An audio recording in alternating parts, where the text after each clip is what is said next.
and Anytime an artist pops up in the PatCC main coming through clutch with a fucking video. PatCC. The secret truth behind Ian's success. I've never really tapped into Brody's music. It sounds like another Ken Carson clone.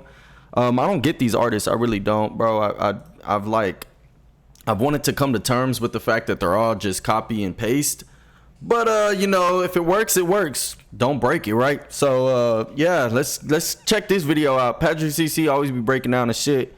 He be getting right into it. Anytime an artist pops up in the mainstream out of nowhere, people just immediately start calling them an industry plant. And yeah, maybe I was a part of this problem like 5 years ago, but shut up. We're not talking about me. Today we are talking about Ian, who is a rapper being called a plant, which is funny because one scroll on his Spotify and you can see he has been dropping music consistently for years. However, since recently he was seen in the studio with Quavo, co-signed by Lil Yachty on Kai Cenat's live stream, dropped a Lyrical Lemonade music video, and even getting followed by Drake on Instagram, has people wondering why these seemingly normal white boy has the most motion out of anyone in the underground right now. Well, today I'm going to tell you why. First and foremost, the music. Yes, I know it's crazy, but believe it or not, music is typically the reason why any artist blows up, but some of you need to be reminded of that. Ian's music can be simplified to having the modern-day SoundCloud sound while sporting classic 2000s trap beats. His flow, ad-libs, and vocal mix feels right in line with his peers who represent the modern SoundCloud scene. When you famous, boy,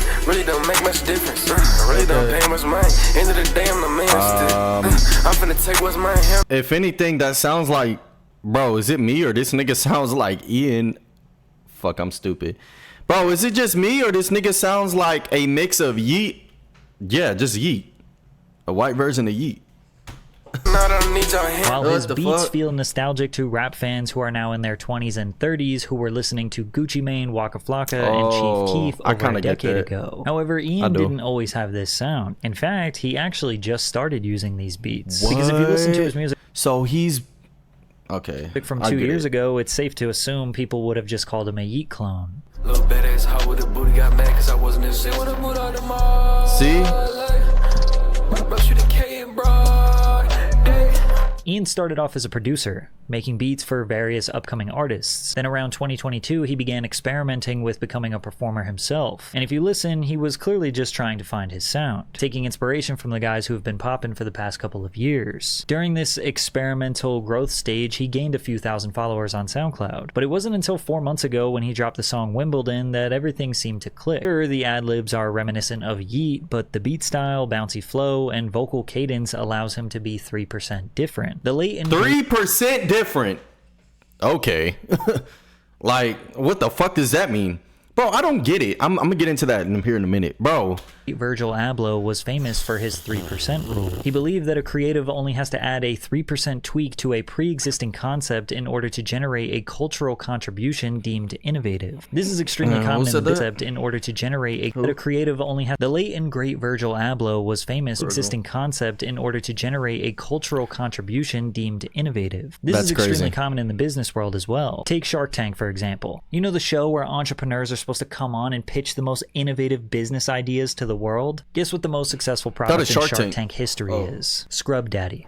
A fucking sponge shaped like a smiley face. How do you make a sponge 3% different? Turn it into a smiley face. $670 million in revenue. These days, artists are using the 3% rule to blow up their music. And I go into extreme detail about the 3% rule in my weekly music marketing newsletter. If you sign up today using the link in the streams and grow a strong fan base. And after you sign up, every single week, I will send you realistic music marketing strategies that will make you 10 steps ahead of the millions of artists you are competing with. Just type in tunedin.marketing in your browser or just click the link in the description. And you also get a 25% discount if you sign up yearly, an important part of his brand. You see, the white rapper curse has existed forever. And it's basically that they're perceived as corny, lame, having no swag, fuck no, or corny. Eminem is not corny. You know, having all of the opposite characteristics of a traditional rapper, and people can't take them seriously because of that. Every white rapper has had to deal with this label. Eminem, Mac Miller, Post Malone, Jack Harlow, MGK, Macklemore, Macklemore, G-Eazy, Okay, Lil okay. Dicky are just some of the biggest names. Now, for some artists like Mac Miller, it may have been a little unfair. Like, he was just a college kid making some backpack raps. Maybe some of his bars were cheesy at the time, but he was just representing the life he actually lived, and he eventually evolved into an amazing artist. G-Eazy, Jack Harlow, and MGK don't really make their whiteness a part of their brand. They just exist, and if you think that they're corny, that's fine, but they never really wanted you to think that, nor did they try to kind of lean into that. And a lot of people genuinely did not know that Yeat was white, probably because he rarely showed his face. Now, I don't know this for sure, but I kind of feel like Yeat tried to hide his face. Wait, Yeat's white? I thought he was like fucking Mexican. Am I tripping? Yeat's not white? To avoid unfair judgment and be labeled a corny white rapper before he could get the chance for people to like his music. That's why he hit his face. Artists Makes like sense. Lil Dicky and Macklemore kind of deserve that shit was the tough. corny label that's been applied to them. They made their brand about the irony that they're a white guy in a predominantly black industry. Macklemore's "Damn, that's a cold ass honky" line in Thrift Shop comes to mind, which kind of feeds the assumption that a white guy can't dress or have swag and is low-key desiring the approval of non-white people. Lil Dicky's whole brand was about how he was a white Jewish guy who is going to take over the rap game, but he's insecure, not confident with women, frugal, nerdy, no swag, along with tying in... Is it me or Lil Dicky reminds me of what's that guy that played Mark Zuckerberg in the what's his name? Comedy into his raps, so you can never really tell how serious he truly is. Bieber! Ian is low-key doing the corny white rapper trope harder than any other white rapper I've seen do in a while, but it's working for him. I mean, firstly, his name. Ian, the most vanilla and unassuming white guy name of all time. Second, his social media content. All of his videos on Instagram and TikTok convey this awkward, nonchalant white dude. He's usually wearing a basic fit, like a white t-shirt and sweatpants, leaning into the trope of a regular white guy who isn't trying or just can't dress. But then you have commenters ironically saying that he has so much aura. Like this video of him drinking espresso with his legs crossed and... Alright, I'm gonna say, I'm gonna be transparent with it. To me, I might be wrong. Don't quote me on this. Like I said, I don't really know Ian like that, bro. He got money. His parents probably come from money. He probably just put a whole bunch of fucking money into Instagram ads, YouTube ads, all this cross promotion, paid to get his way into the studios of bigger artists. I mean, technically, you want to call that shit an industry plant?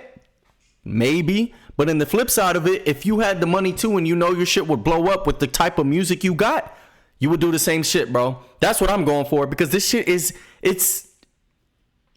it sounds like something everyone's heard already, bro. Yeet, Cardi, like, I don't get it. And then the fact is too, like, bro, it's money, bro. I don't care. I'm keeping it straight up. It's probably money that the nigga has, and he just capitalized off of it. He got probably, I don't know, hit the lotto or something. Wearing Uggs perfectly describes his marketing strategy. Marketing. He strategically conveys the life of the most... It's not just marketing, though, because he's already been doing it for 2 years or something like that. PatCC just said he would have been. He got some type of money. He got some type of bread he put into the marketing, though. He threw it in the marketing pole. White guy ever while dropping insanely fire trap music. His From the Block performance, which at this point is a rite of passage for any rapper coming up, did not feature him on the block. How did he get that? But rather at a nice family dinner where his mother, grandmother, father, and friends are sipping wine and enjoying a beautiful summer afternoon. And see, his parents, they're invested into his... Or that might not be his fucking parents. He raps about shooting ops and rocking designer clothes. His debut album, Valedictorian, implies that he is an extremely successful high school or college graduate, while the cover shows him in a peaceful suburb rocking the most stereotypical frat boy outfit in existence, which is also referencing a popular meme, so he's kind of leaning into like, I'm a corny white guy. And I mean, if Lil Dicky did this, or Mac Miller, or Yeat, Netspend, Max the Demon, Joey, Dom Corleo, people would just call them so corny and they would be laughed off the internet. So why is it working for Ian? Well, I'm not going to shout industry plant, because that is not what's happening. However, he was signed to one of the greatest A&Rs stars of this generation. Boo. Akon's brother Boo has a subdivision of Columbia Records called Boo Vision. Boo is most famous for being Kanye West's manager for a number of years. Boo was also the first to discover T-Pain in 2005. He then signed Jeremiah and helped launch his biggest hit. Okay, it wasn't his money, but he still used money, right? Got my point across. Thank you. Birthday Sex. He also had a hand in developing Lady Gaga and Girl, you know Rihanna. Boo has every connection in the music industry that one might need. So yeah, maybe Lyrical Lemonade genuinely wanted to work with Ian. Or maybe the label paid thousands of dollars for the video. Maybe Drake genuinely discovered Ian on social media through him going viral and then decided to follow him. Or maybe Boo texted Drake and said, "Hey, check this kid out I just signed. He's fire." Maybe Quavo actually wanted to link up with the underground's next hottest new artist to show love. Or maybe Boo and the label made the connection and then paid for the feature. But this is just extremely normal industry behavior. Ian created buzz on his own through SoundCloud and TikTok. Then a legendary A&R found him, believed in him, and signed him. And now they're using their connections and six-figure budgets to pay for features, press, promotion, and visuals. And there's really nothing dark or mysterious there. It's just how it works. If you get signed by a label and they actually believe in you and you actually have your own work ethic and built some buzz and created your own fan base on your own, that's kind of just a recipe for success. Because then the only thing you have to do from there is just make good music, because that's really what it all comes down to in the end. Personally, I like Ian's music. It's probably because the beat selection is nostalgic for me, and during my middle school and high school years, I was listening to trap. I got you. I mean, like I said, it's still money going into it. Is he an industry plant? Yeah, probably not, like CC said, but that's what happens. Like, you just got to make yourself known, bro. If you make yourself known, bro, I'm going to let y'all into something, bro. 20% of being an artist, 20% of it, or 100% of being an artist is 20% of it. It does not come from the music. Promise you that. Look at all these fucking artists. I'm not saying him, but look at all of these fucking artists that make music, bro. Do you think there's other people out there that are better than them? Of course. Are they discovered? No. They don't market themselves right. Get the marketing up. Don't spend no money. Maybe spend a little here and there from a check. You know what I'm saying? But before you're signed, don't spend no money like that. Get yourself out there. Have someone discover you. A&R. Boom, boom, boom. You're in the music. In the record label. Boom. You're in the music industry. Now they can pay. They can pay for all of that shit. If they believe in you that much, they can pay for all of that shit. And now it's about the music, though. Now people are going to recognize you for the music. That's just how it goes, bro. I mean, shit ain't, you know what I mean? That shit is transparent as shit.